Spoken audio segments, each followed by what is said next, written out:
Welcome back, everyone. 921. And the month of March is dedicated to raising awareness of colorectal cancer. Joining us from Middlesex Health, colorectal surgeon, Dr. Michael Parker. Dr. Parker, I appreciate you stopping by. Thanks for having me today.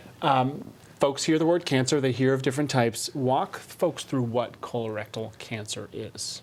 Sure. So colon cancer and rectal cancer are parts of the large intestine. It is part of the digestive tract, sort of at the end of the road. Very important in that we have ways of preventing it. Important because it's also a very common cause of cancer, third most common and second most common cause of death.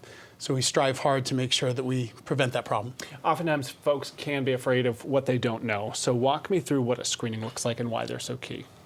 Well, screening is important because colonoscopy, which many have heard of, is a good way to look for polyps.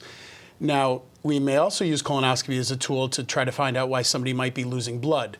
But the point is that we have a way to see inside the colon, we have a way to remove polyps before those polyps can turn into a cancer. Talk to folks who hear the word colonoscopy, and we know that despite our best efforts, folks can get squeamish and kind of shy away from that. What is your message on that front? The preps are much better. The sedation the anesthesiologists provide is wonderful. The experience is much, much better than people think. In fact, we use carbon dioxide, which is less pressure inside, so you actually wake up with minimal pain or cramps and you feel quite well and you go home that day feeling good.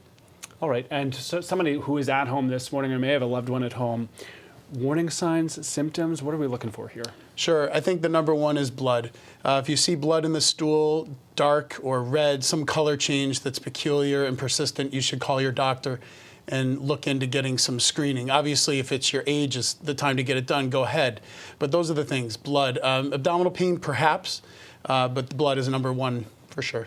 You folks are now Middlesex Health, and we know that prevention is key. You know, how do we avoid stuff like this? Is it avoidable? Is colorectal cancer avoidable? Well, it is in a way if you do the right behavior. So avoidance of high fatty foods, minimization of red meat, smoking cessation, alcohol prevention, those are all linked to cancer, especially cancer of the colon. And then for somebody who's tuning in, talk about treatment. What does that picture look like these days? Sure. So if somebody's diagnosed with colon cancer, rectal cancer, they'll come see me as a colorectal surgeon, and I will walk them through the process to determine where their cancer is, what kind of treatment they need up front, if they need chemotherapy or radiation. Ultimately, both colon and rectal cancer are treated surgically.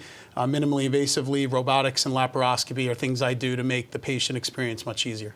What is a common mistake that you see a patient make? Are people coming to you too late? Are they avoiding symptoms? What's your message? That's a great question. When people see blood, the first thing people think of are hemorrhoid problems.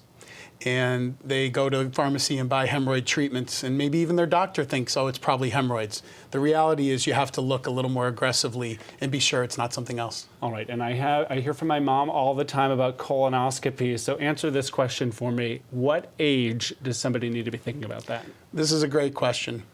So most people know it as age 50 or age 45 in African Americans. However, the American Cancer Society just came out with new guidelines. And those guidelines, they feel we need to start at age 45. And that's based on a double incidence of rectal cancer in people younger than 50, starting in 1991. So because these younger people are getting rectal cancer, and colon cancer too, we want to start screening earlier. But you got to check with your insurance company to make sure they'll cover it. All right, some important information. Dr. Michael Parker with Middlesex Health. I appreciate your being here. Thanks for having me.